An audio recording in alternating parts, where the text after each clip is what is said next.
Buenos días. Hoy es una mañana gloriosa. Es el día que celebramos la resurrección de Jesús. Y hay tanto para decir sobre este día porque tal como la Pascua de Éxodo 12, Dios dijo, marca este en su calendario porque este va a marcar el primer día, el primer mes de todos los años, de cada año. Es como enero, aunque los hebreos hasta hoy día no rijan su calendario por lo nuestro, sino desde ese día que Dios dice, desde hoy el año empieza. Bueno, aún más profundo fue la resurrección de Jesús porque este marcó el antes y después, no en un calendario de un año, sino toda la historia.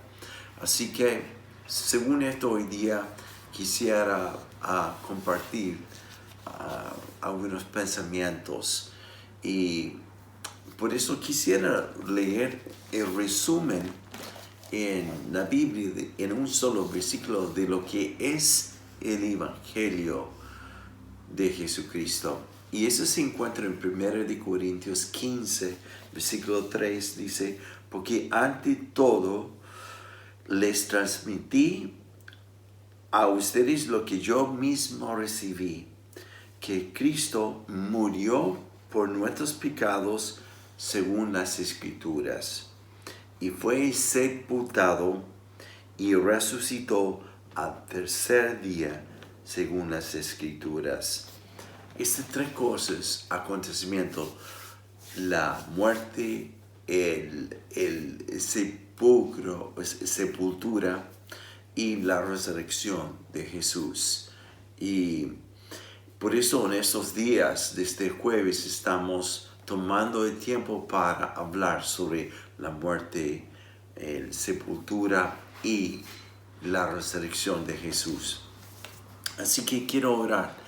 Padre, gracias por lo que vas a hablarnos y lo que vas a hacer hoy día, no solo para recordarnos, sino estimularnos en nuestra fe y esperanza por lo que viene. Te bendecimos, Padre, en el nombre de Jesús. Amén. ¿Cuál fue la guerra más increíble, más impactante, más feroz en toda la historia? No es un imperio contra otro, nación contra otras naciones.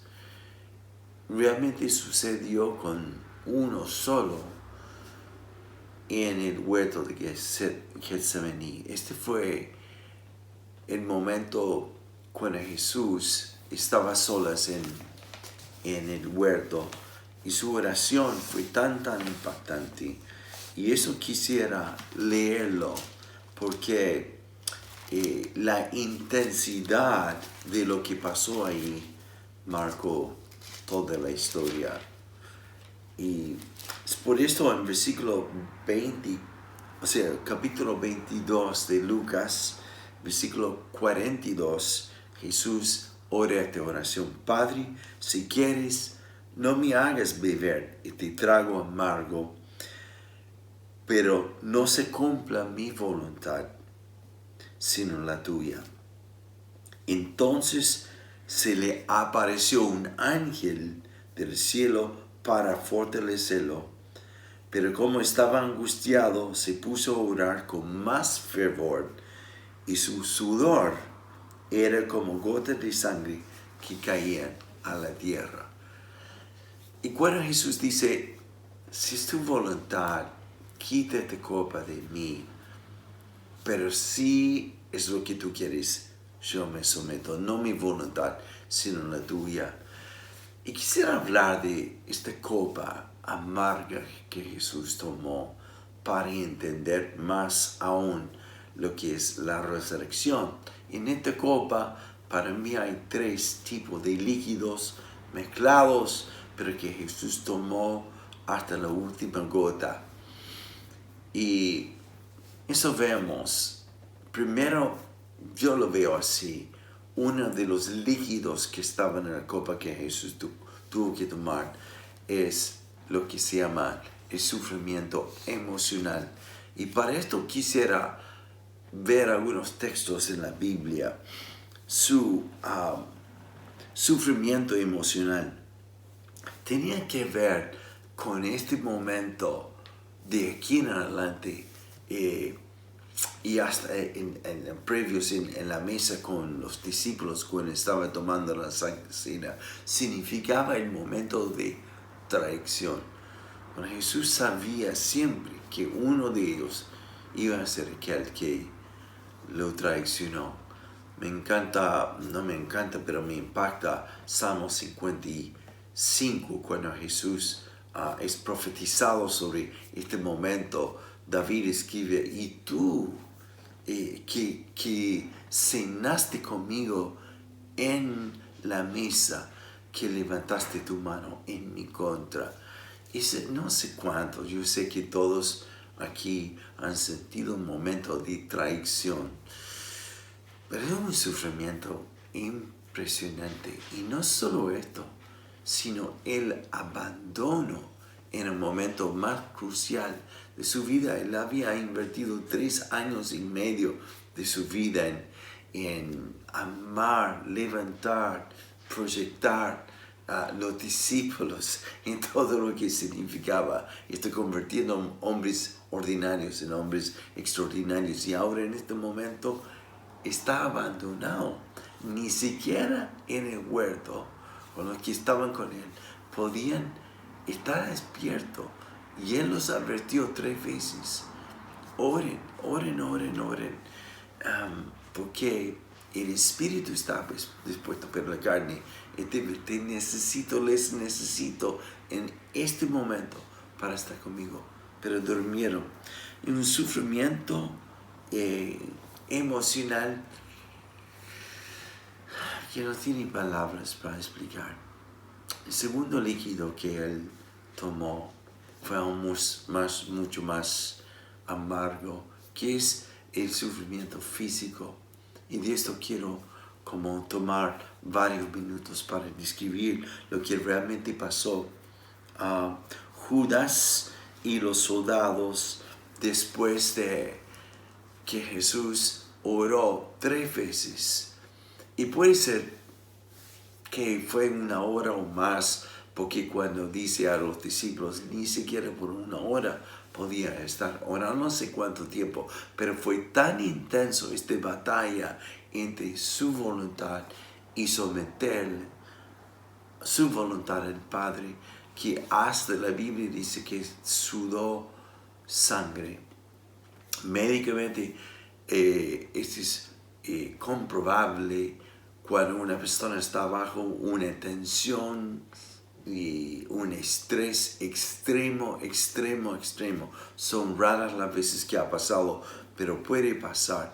Y así demuestra en todo el peso sobre los hombros de Jesús. O sea, puede escuchar la voz del enemigo. Vas a morir por aquellos que nunca te van a reconocer.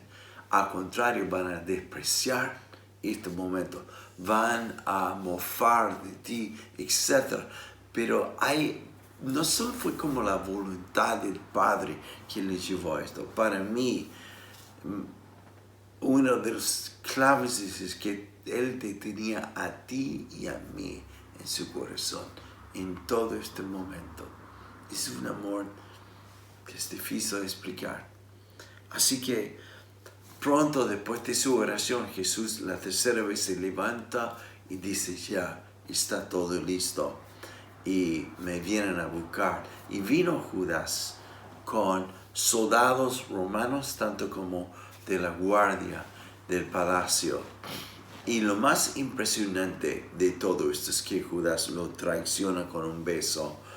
Pero en Juan, el relato de Juan en capítulo 18, los soldados preguntan esto, ¿eres Jesús de Nazaret? Y la Biblia describe esto de una forma impresionante. Jesús solamente respondió, yo soy. ¡Wow! Desde antes de la creación. Jesús es el ya, yo soy. El Padre es el gran yo soy. Y conectado el Padre con el Hijo y hablando con tanta autoridad que simplemente al decir esto, la Biblia dice que los soldados y guardias tomaron un paso atrás y cayeron al suelo. Es segunda vez que esto va a pasar. Esta fue la primera vez. La segunda vez fue en el sepulcro. Tanto poder, tanto poder. Y cuando los discípulos ven esto, se como turban y se ponen nerviosos y ellos preguntan, no solo Pedro, y maestro, le defendemos y estaban buscando espada, palo, lo que podía. Y Jesús los advirtió a no defenderle. Pero Pedro, como sabemos, sacó una espada, tiene mala puntería y cortó la oreja nomás de un siervo de un soldado. Eso me llama tanto la atención porque no se defendió, al contrario, él sanó la herida de uno que vino a matarlo o a destruirlo. O sea, habla tanto de amor que podemos ver aquellos que cuando nos hacen daño, podemos ver sus heridas sin defendernos con el fin de ser un instrumento de Dios para sanar sus heridas. Y hay una sola forma, que es a través del amor. Y cuando Jesús dice esto, que no me voy a defender, porque dice, yo podría haber llamado 12 legiones de ángeles, y si son miles, pero en el contexto de la Biblia, aquí un ángel quita la piedra de la tumba, una fuerza impresionante. En Apocalipsis es uno que lanza Satanás finalmente al abismo, uno. Sin embargo, Jesús también dice, si fuera necesario podría tener 12 legiones de Dios, pero no se defendió porque nadie le quitó su vida, sino voluntariamente la entregó por nosotros. Entonces lo llevan atado desde Getsemaní al sumo sacerdote Anás. Curiosamente, este fue como en el marco de tiempo como medianoche, y desde medianoche hasta aproximadamente 8:30 de la mañana Jesús fue juzgado 6 veces. Primero por Anás, el sumo sacerdote, y después lo mandaron a Caifás, otro sumo sacerdote. Finalmente delante de Sanedrín, que es como 23 sacerdotes, el jurado, todos ellos, los tres, Anás, Caifás y el Sanedrín, le declaran culpable. Después lo llevan a Pilato, el cuarto. Pilato lo manda a Herodes. Herodes de vuelta a Pilato.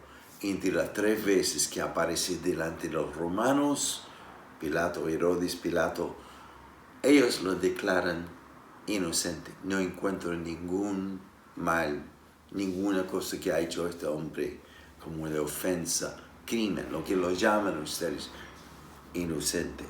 Pero es tanta la presión de la multitud que finalmente Pilato, por agradar la multitud, lava sus manos de Jesús. La esposa, a unos minutos previos, dice a Pilato, anoche tuve un sueño, por favor no mate a este hombre. No es un hombre, es alguien enviado por Dios, pero no le hace caso y piensa que lavar las manos en un par de días todo el mundo se va a olvidar, pero hasta hoy día el mundo no ha olvidado lo que hizo Pilato. Y después lo llevan a hacer lo más inconcebible. Pilato decreta dos tipos de castigo. Primero, la sentencia a la muerte, pero dos formas de castigo hasta que muriera Jesús.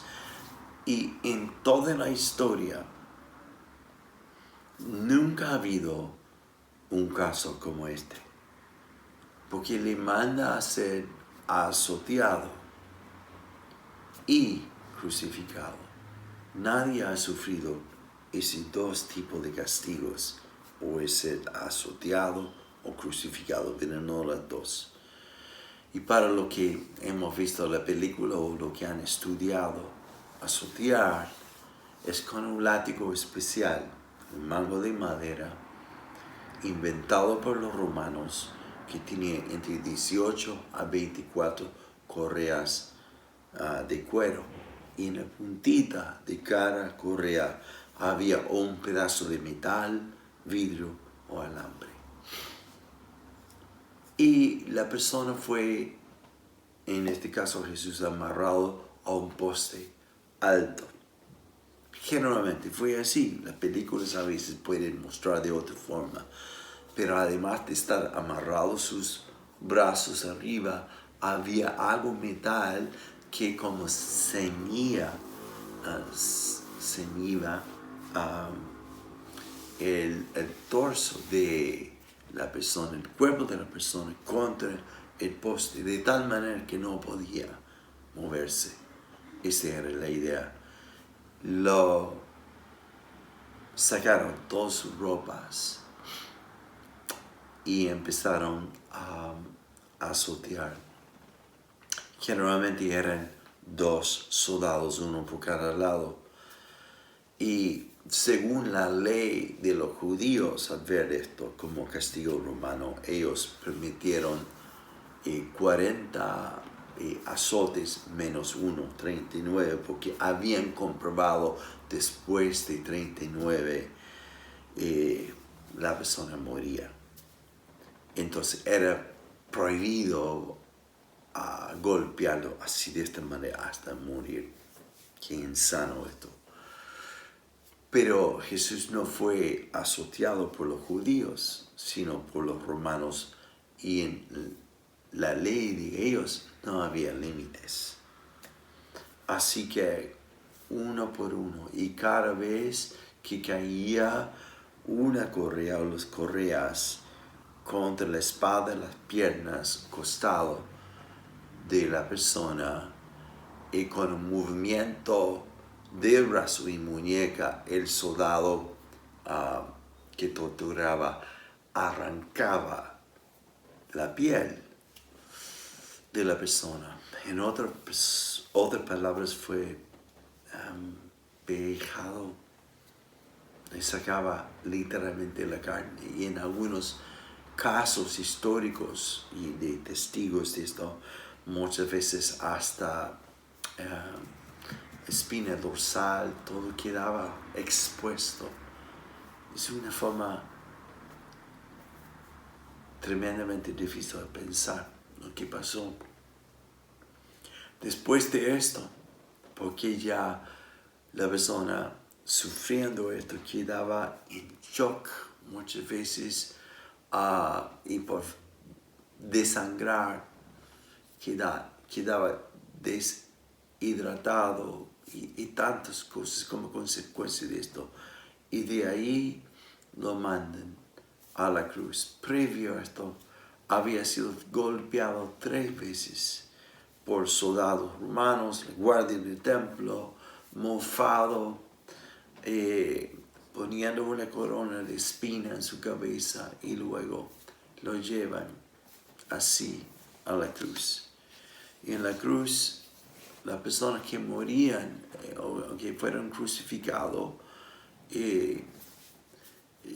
históricamente, lo que amarraba a la persona a la cruz no fueron cuerdas, sino clavos, y clavos no puestos en la palma de las manos, porque se comprobaban que así podría liberar la mano de este clavo.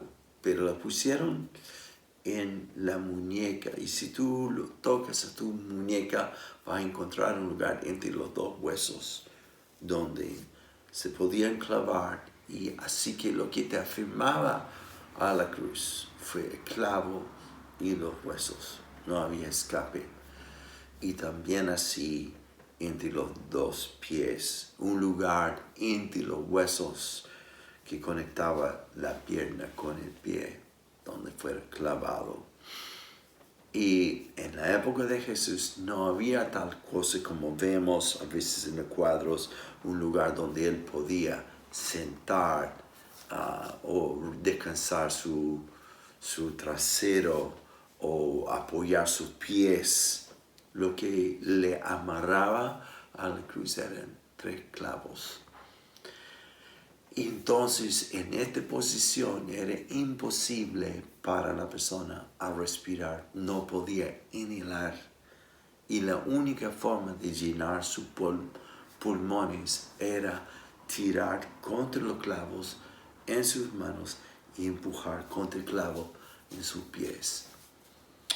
6 horas estuvo Jesús en esta condición. Hay una historia de algunas personas que alcanzaban a vivir hasta 3 o 4 días.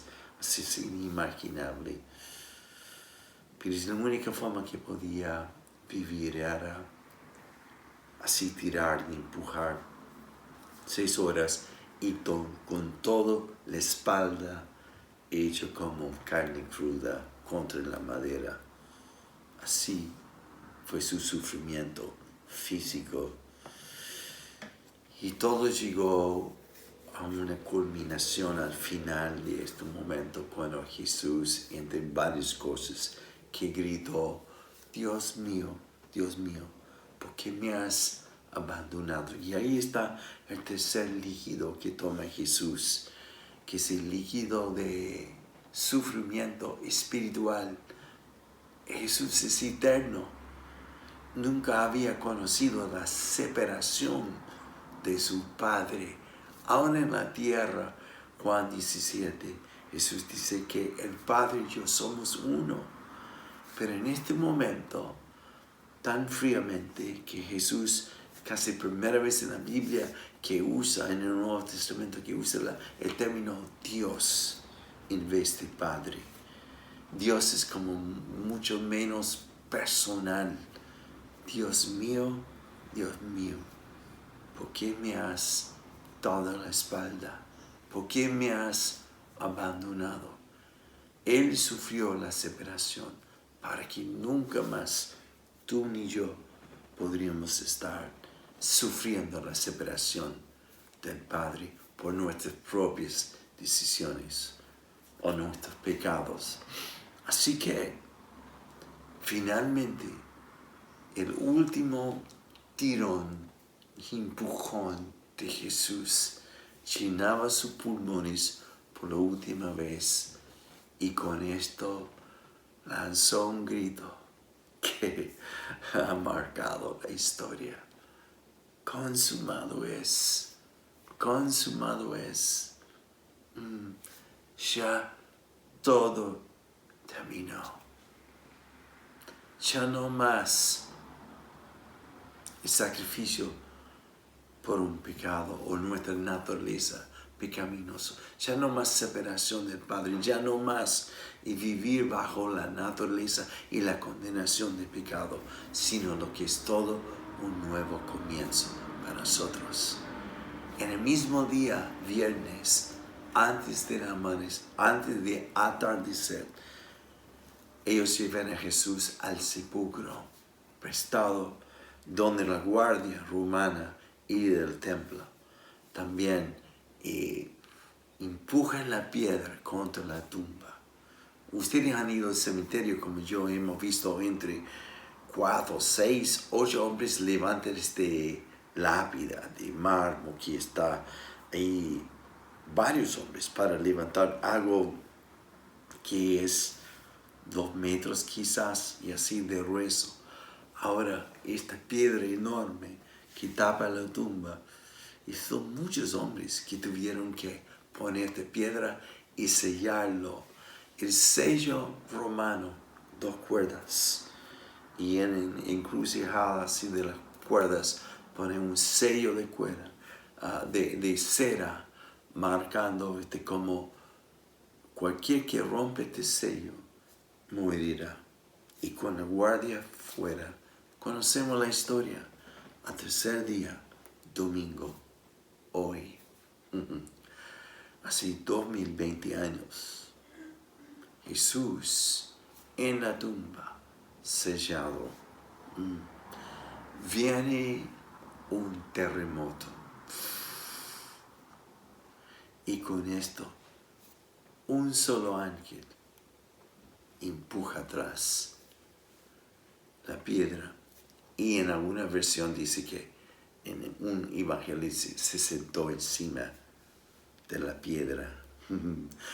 Y al ver esto, de nuevo, soldados romanos y guardias, no sé si fueron lo mismo o no, pero ellos cayeron al suelo bajo el poder y asombro del poder de Dios. Y Jesús resucitó. Tremendo, tremendo. Ahora, quiero hablar rapidito de unos 3 cosas que demuestra la resurrección. Primeramente, la resurrección demuestra que Jesús es el Mesías. Por 2 razones obvias. Uno es que demuestra que Jesús murió sin pecado, porque si hubiera pecado, no podía haber sido resucitado. Y eso es tremendo para nosotros, el Cordero sin mancha. He aquí el Cordero de Dios que quita el pecado. Habiendo nacido de mujer, pero el Espíritu Santo se mantuvo en toda la vida sin pecado por una sola razón, por ti y por mí y por toda la humanidad, de comprar de vuelta lo que siempre pertenecía a Dios, nosotros. Y la segunda cosa que compruebe la resurrección es que comprueba que Jesús es el Mesías. ¿Por qué? Y siempre se encuentra con personas que como cuestionan, especulan, que en realidad mejor Jesús nunca resucitó. Y hay un montón de evidencias en la Biblia, pero quiero agregar uno más. Todos nacimos, Jesús nació, aunque su nacimiento fue extraordinario. Todos vivimos, Jesús también vivió. Todos morimos, como Jesús murió. Pero lo que separa a Jesús de todas sus muertes y todos sus hombres es lo siguiente.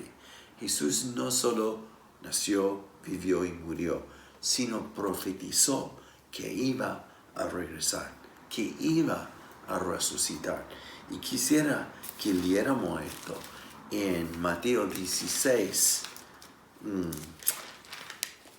Y eso es extraordinario, extraordinario. Me encanta esto, porque otra vez demuestra que Jesús profetizó, en versículo 21, sobre su muerte. Y para ser más preciso, hasta el día que iba a resucitar.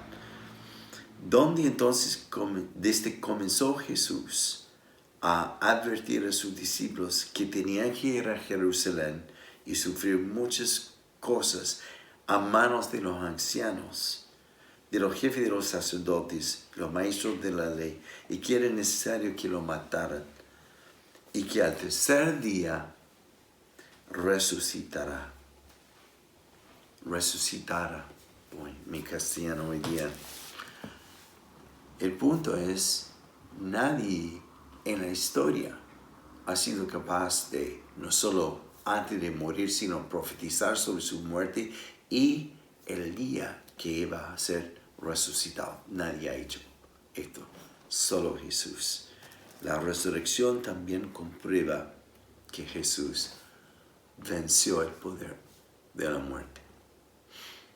la cosa más temida por los hombres es la muerte.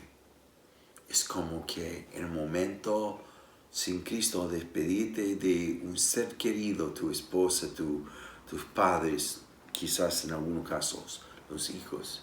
Es que no, al final no queda ninguna esperanza. Pero en el momento que Jesús resucita, vence la muerte y nos da toda la esperanza y todo lo que hay en nosotros, anticipando que vamos a volver a vivir y vernos de nuevo.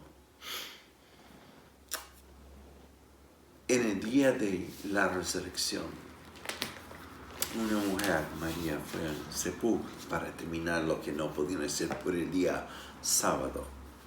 Ella fue valiente, arriesgando su vida a pesar de la guardia romana y del templo. Y a pesar de la persecución de los judíos, arriesgó su vida. ¿Dónde estaban los hombres? Escondidos. Las mujeres, en este caso, arriesgaron todos. Pero hay esperanza para los hombres que esconden. Porque Jesús fue al lugar donde estaban escondidos y encerrados y traspasó la puerta. Como hoy día eres capaz de traspasar toda barrera que le ponemos de culpabilidad, de las razones que tú quieres, porque lo que más le interesa es mostrarse a ti. ¿Ya? Y finalmente, ¿qué significa resurrección para nosotros? Es un nuevo día. Todo empieza de nuevo. De modo, si alguno está en Cristo, nueva criatura es. Las cosas viejas ya pasaron y aquí son todas hechas nuevas. Todo a nuestro exterior está siendo remecido. Todo. El único inconmovible es Jesús.